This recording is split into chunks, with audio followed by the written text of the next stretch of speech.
Praise the lord. దేవుని నామానికి మహిమ కలుగును గాక. మే 18 ఈరోజు మనం నేర్చుకోవాల్సిన పాఠం పైన ఉన్న వీడియో. ఎందుకు మనము లేకపోతే మన కుటుంబం, చాలా మంది కుటుంబ సభ్యులు వ్యసనాలకి అలవాటై యవనస్తులు పాపంలో బ్రతుకుతున్నారంటే ఈ కుటుంబ వ్యవస్థ మన జీవితంలో లేదు కాబట్టి. కుటుంబానికి అధికారిగా, యజమానిగా క్రీస్తు ఉండాలి.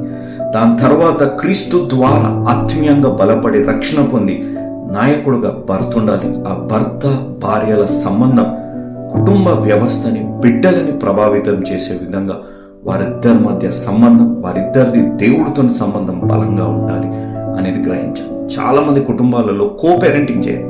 తల్లిదండ్రులు కలిసి బిడ్డల్ని పెంచే విధంగా ఉన్నాం. నా పని సంపాదించడం, నా పని ఇంట్లో అవసరతలు తీర్చడం అనేదే ఆలోచిస్తుంటాం. కానీ బిడ్డల మీద ప్రభావితం తల్లిదండ్రులు ఇద్దరిది ఉంటుంది అనేది గ్రహించండి. ఈరోజు మీరు కానీ ఈ రిలేషన్షిప్, ఈ ట్రీని, ఈ ఆర్డర్ని మీరు ఫాలో అయితే ఏ సాతానుడు కూడా మీ బిడ్డల్ని దగ్గరికి కూడా రాడు. మీ బిడ్డల్ని వాడి హస్తాల్లో పెట్టుకోకుండా మిమ్మల్ని, మీ కుటుంబాన్ని, మీ బిడ్డల్ని కాచి కాపాడంగాక.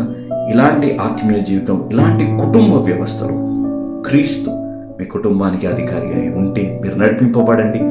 దేవుడు ఎప్పుడైతే మీరు క్రీస్తుని అధికారిగా చేసుకుంటారో, if Jesus is the head, if Jesus is the centre of your family, nobody can touch. ఆ విధంగా మిమ్మల్ని సాతానుడు తాకకుండా మిమ్మల్ని దీవించి ఆశీర్వదించుగాక.